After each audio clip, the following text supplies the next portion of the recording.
Hello, welcome back to the Cricket Nerds. It's me and Benji today, and we're going to be talking about a lot of test match stuff. But before we do, here is your advance notice. On the 23rd of December at, oh dear, I've got to remember now, 2:30 IST, 9 a.m. GMT, we are doing a live stream of the IPL auction. Okay, so be there, tell your friends, you can interact with us live. It'll be great. We'll be doing a lot of commentary. So, you don't even need to own Sky or Star Sports or whatever you watch it on. You can just listen to us, or you can have it on like side by side. It'll be a beautiful companion. It's going to be good. We're going to have a good laugh. So, yeah, there is your advance notice. 9:30 UK time. Sorry, 9 o'clock UK time, 2:30 Indian Standard Time. Convert that to wherever you are. We will be live on YouTube. Yeah, I for one am really excited about it. It's our first live stream as the Cricket Nerds. So yeah, it will be awesome. Come along, say hi. We'll be answering live Cricket Nerds questions. We'll be talking through the IPL auction. And yeah, you'll get some fantastic stats and awesome spreadsheet action from the IPL auction. We're selling it. We're all excited for it. But yeah, there's been so much Test cricket, hasn't there, James, right now? And what better place to start with a Test match that finished today? Bangladesh versus India. James, talk us through the latest on that Test match. So it was an interesting Test match. No Test match is easy. However, India made it look pretty easy in the end. You got to say that at the end of India's first, or I think we talked about the first day, maybe, of the India's innings, their first innings. And we were saying that, like, other than Shreyas Iyer and Cheteshwar Butchara, it was just a relatively standard day. And then the tail, they wagged. Ravi Ashwin, considering, like, continually shows how good he is. Like, he's got to be one of the most severely underrated with the bat. So yeah, he got a very handy 58. And then Kuldeep Yadav got a 40, which I don't think anybody was really expecting. But that then breathed some real life into that innings. 404 India ended on. And I think, like I'd said, I was like, look, Bangladesh have also got to bat on this. They could very easily get bundled out for 150. And lo and behold, Bangladesh got bundled out for 150. So you're welcome. Yeah, it was a very, very good performance from Kuldeep Yadav again. Do you think, I'm just going to stop before I, just reel through the whole what happened. Is Kuldeep Yadav the most underrated Indian bowler? Ooh, probably. Yeah, I mean, I've not seen him play Test match cricket for a long time. But yeah, he's performed so well. He got 5 wickets in the first innings. He got another 3 wickets in the second innings, plus a handy 40. So quite rightly so, I think he had a sort of player of the match level contribution, I think. I don't think he's underrated, though, because we always bang on about how good he is. Like, when we talk about the IPL, we always talk about how good Kuldeep Yadav is with that left arm wrist spin, which is just such a unique thing. I mean, I can only name currently 2 players that are left arm wrist spinners who play world cricket now. I could name 3, but not necessarily in world cricket. Nah, but in world cricket, there you go. I'm including Jake Lintott in that. So well, that doesn't he doesn't count. But the left arm left spinners, the left arm wrist spinners, they're not the most common. I mean, there have been some fantastic left arm wrist spinners who've popularized it over the years, but he's just really good, and that batting performance too showed a different side to him, and like, it wasn't even like it was a tail ender's slog like we saw from Ollie Robertson and Mark Wood. It was a proper measured innings. Like, he faced 114 balls. That's a proper innings. Like, any top order batter would be happy with 40 off 114. Especially for names like Craig Brathwaite. So yeah, it was a great innings. And I think he's such a quality player, but he always gets overlooked for someone like something like Yuvendra Chahal would always take that spot over him in sort of like the T20 side. So yeah, maybe he's underrated by India, but I don't think he's not underrated on the Cricket Nerds, but I think generally, I think he's really underrated, and people don't realize how much of a talent he is. And if he was playing for any other country, he would be first name on the team sheet for bowlers. So then, going on, after Bangladesh's pretty sorry looking first innings, India then come into bat to really, stamp down on any hopes of Bangladesh winning. KL Rahul with another 20 odd, so not a great effort from him in either innings. But SHUBMAN GILL, wow, Yeah, he's pretty special, isn't he? I've followed him obviously from the IPL, but then also followed him because I'm a diehard Punjab Kings supporter, and I'll also follow Punjab, the domestic team, as well. And SHUBMAN GILL obviously plays for Punjab, and yeah, he's been a brilliant talent for a while in domestic circuits. And yeah, to come back from only getting a 20 in the first innings to then 110 off 152, that's a beautiful knock. Yeah, him and Pujara really. I mean, it was a bit of an embarrassment for Bangladesh by that point. Like, they just were batting for fun, hit 250 for 2, declared setting a 513 run target, which was massive. And to Bangladesh's credit, I think they did a decent job in trying to chase that down. Zakir Hussein's 100 in the first innings in the second innings was like the main sort of driver in that. But I think also Shakib had a fantastic knock as well. And we know how much of a good player Shakib is, don't we? We've seen him. I think he's also another one of those players that does get underrated because he's, plays for Bangladesh. He's from Bangladesh. We don't see as much of him, but he is the type of player that does get picked up in these big tournaments. So yeah, I think Shakib's knock was good. He played a captain's knock, trying to, get his team home. Just unfortunately today they lost their 4 wickets for not many runs. But just to really I'm really impressed by Zakir Hussain, who came back and, with a target of 513 runs, scored a fantastic century on his debut as well. So it's his Test match debut. He comes in and plays a very mature innings to try to help out his country as much as possible. And that's exciting for Bangladesh as well, because I mean, obviously looking at that first innings, they need help with the batting, but they gave India a little bit of a scare. Yeah, they were looking good, and that makes a big difference. Someone that we haven't actually mentioned yet, and by that reason, he's probably one of the most underrated of all of them, is Pujara, who has had one of the greatest county championship seasons ever, and has come back into this Test side with a new lease of life. He hasn't batted like the crazy slow innings every time, and going forward, he had a pretty slow 90 in the first innings, but his 102, that came off 130 balls. That's almost Harry Brook levels today. That's a really good knock, and it just shows the talent that he has, even at the ripe old age of however old he is. How old is he now? He's got to be. Let's have a look. He's 34, nearly 35.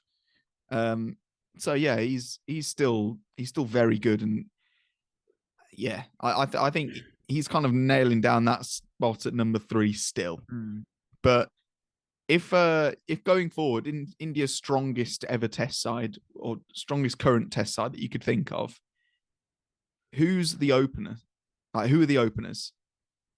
I think at the minute now it has to be Rohit and SHUBMAN.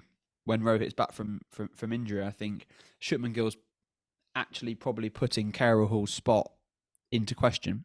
Yeah, but then India had the question of what can they actually drop KL Rahul, because at the moment the Rohit Sharma era has not gone well for India.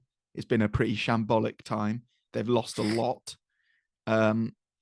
So But that obviously Rohit is still one of their best openers, if not their best opener. So they're going to keep him. But then the person that takes over, they're not going to go back to Kohli, I don't think. So I think they'll probably go to KL Rahul next. But if you're going to choose KL Rahul, then you can't drop him. I think they might go along the lines of Australia and appoint somebody like Jasprit Bumrah as their captain.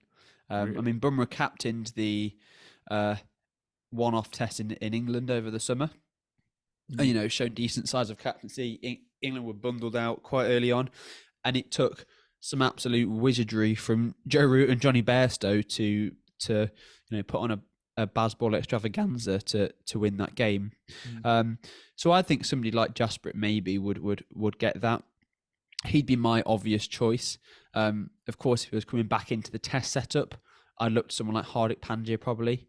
But in terms of that setup, yeah, I think they're... and actually, Ashwin puts his name up for that captaincy as well, I think. I'm not sure whether he's captained at all in domestic, but he seems to have that air about him. He's a very intelligent... He's captain of Punjab for a year or two. Yeah, so he's a very intelligent cricketer, so I could see that happening as well. Whether he's just a bit old for it now, though, that's the only question. Yeah, potentially. I mean, I don't think that Rohit's in trouble yet. I think it took a long time for Kohli to be, removed as and stepped down as captain. So I think there's a bit more life left in the Rohit captaincy. But yeah, it'll be interesting to see how that goes. And let us know, what is your best India 11?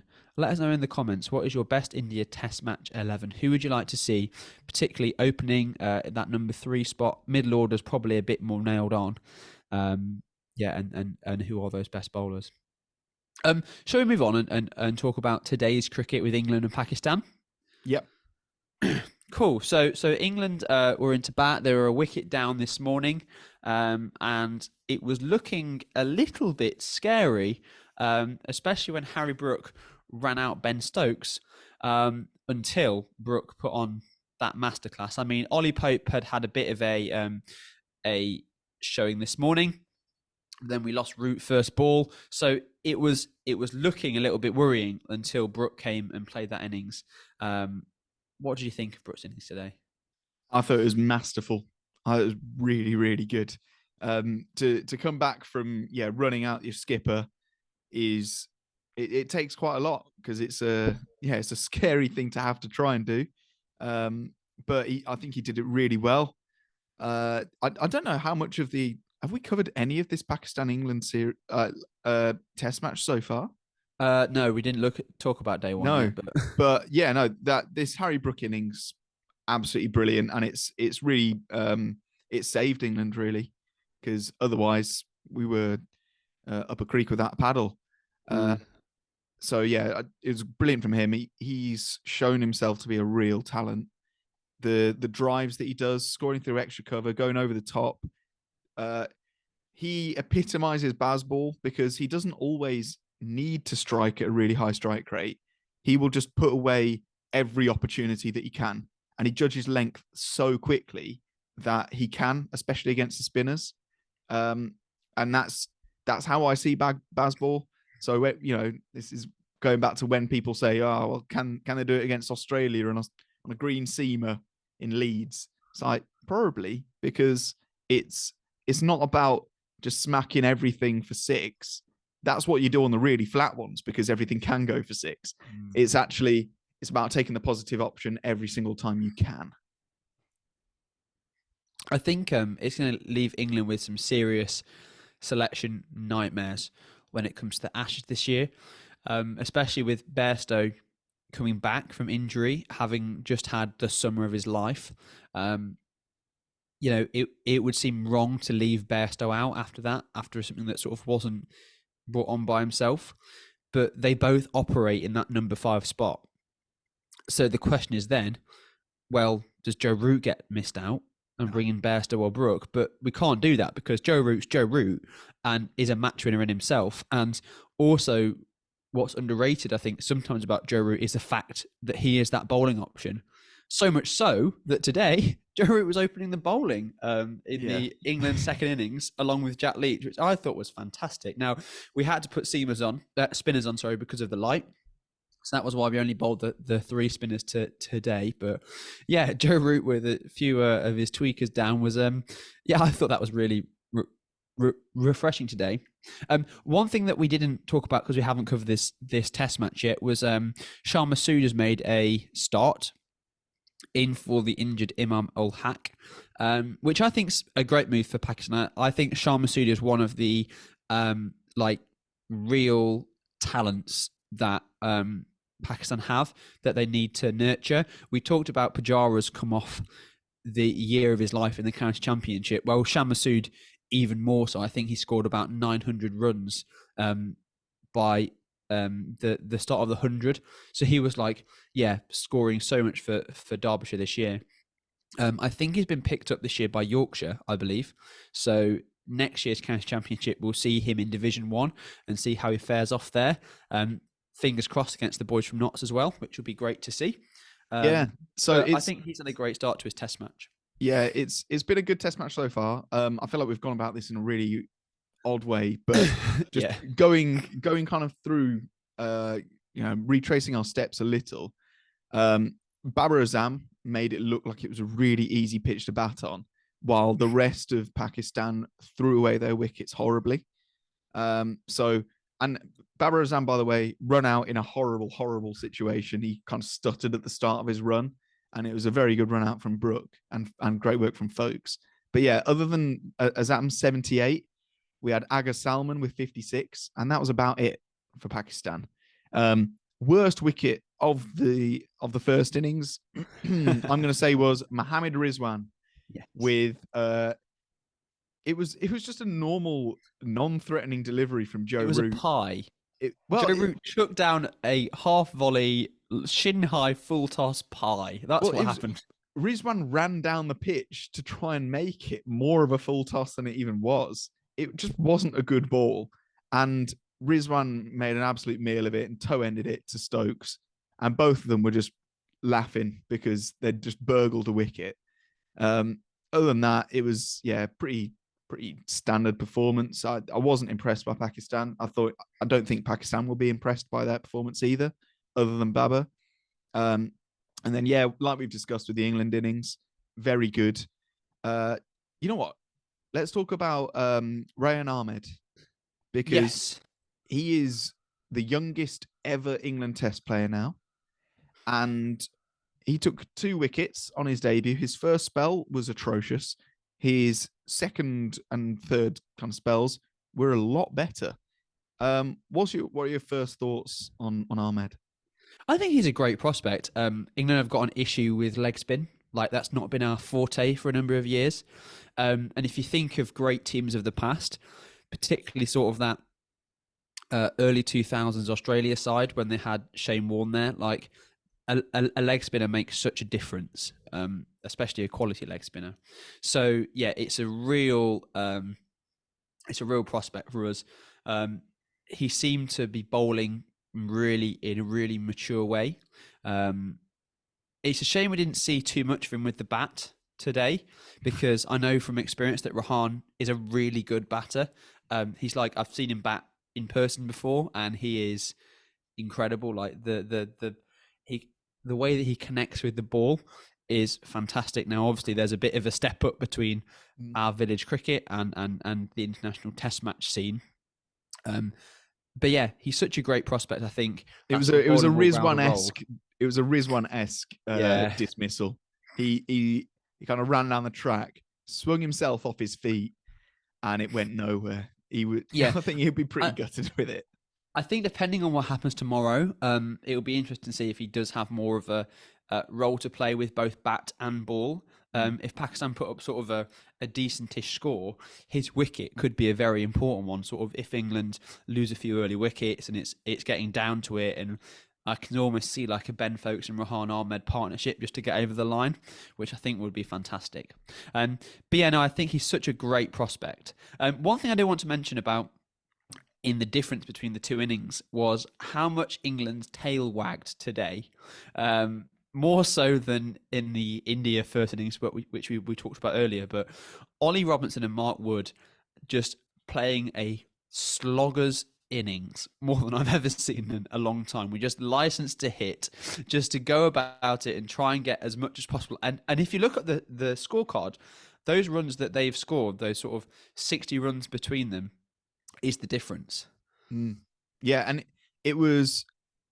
I think it's happened so much to England.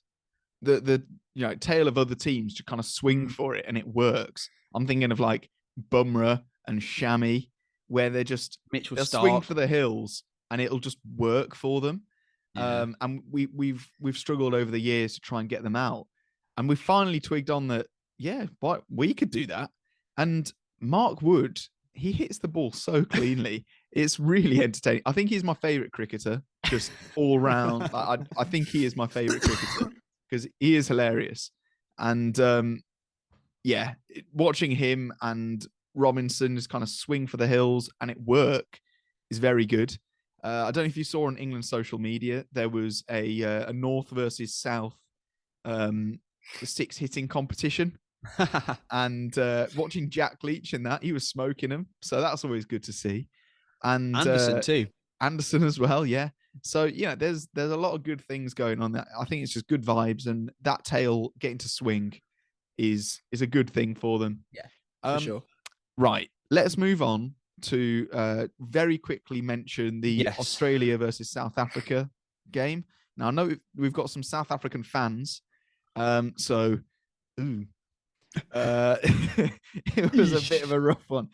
Bowling wise, South Africa were brilliant, but looking at their South Africa's first innings, other than Kyle Verreynne with 64, not much to talk about. I mean, Bavuma got a handy 38, and everybody else was what's the word? Terrible, absolutely terrible. But once again, Scott Boland, every time he plays, he gets wickets. So that's always fun to see. The guy is so he's now played 5 test matches and he still averages 10.36. Unbelievable.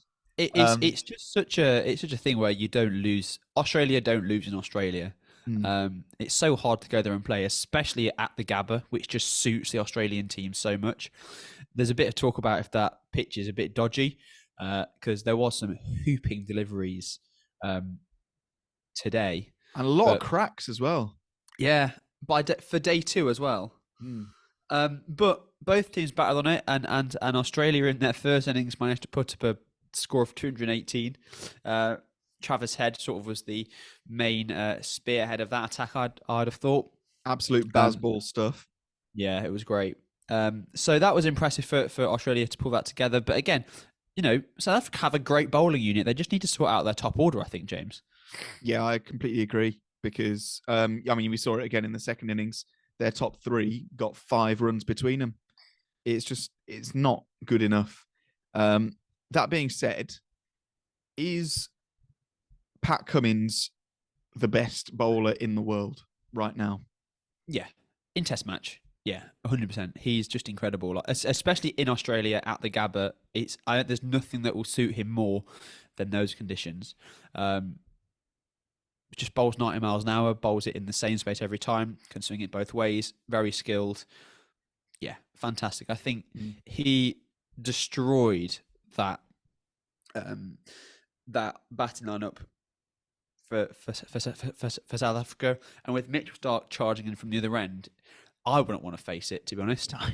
It's not pleasant. So yeah, it'll be very interesting when they come over here in the summer. It will have the Ashes. So yeah. I think I think off the back of all of this, there's a few cracks in Australia's batting. Marnus Labuschagne and Steve Smith, when they're in form, they're really scary, and they have been against both the West Indies and now against South Africa. But KG Rabada can still come out and destroy them, which he did today. He took 4 wickets in 4 overs. Yeah, and I feel about this the South Africa-Australia game the same way that a lot of neutral fans felt about the Ashes when England toured last year. Yeah, just a bit disappointed because I'm really looking forward to the series. Like, Australia and South Africa have got a great history. They're both very fiery teams, both historically produced just ridiculously fast batsmen. and fast bowlers and very good batsmen. So it was disappointed that it only lasted 2 days, but I liked that in Australia's last innings when they had to chase barely anything, the Rabada and Nortje went about just showing off how fast they are by bouncing the keeper as many times as they could. So the extras like fed the rest of that match. I think there were 15 wides. Yeah, unbelievable. So that's always nice to see. But yeah, like South Africa, great bowling, poor batting. Australia, great bowling, slightly better batting.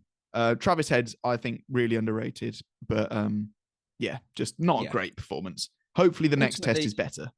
Ultimately, it's going to really provide for an interesting Ashes net summer. I think England are coming into it in form, which has not been the case. Like if you think about 2018, 2019, England's test match was not in a good place. England are in form now in tests. Australia are in form now in tests. It's going to be a great Ashes series in 2023, which I'm looking forward to. That's all we've got time for today. I hope you've enjoyed our pod. Another shout out and a reminder, if you've got this far, join us on Friday. What time is it, James? 9 a.m. GMT. 2:30 p.m. IST. So please be there or you will be square. We will be covering at least sort of like the first 10, 20 sets of the auction before it sort of gets into all the not as interesting bits. Yeah. But yeah. As long as it's interesting to us and the conversation's good, we'll keep it going. So exactly. Tell your friends. So we'll be there. Join us. It'll be fantastic. We're hoping to do this in person as well. So hopefully a bit more quality content. But yeah, aside from that, it's been great to pod again and we'll see you next time.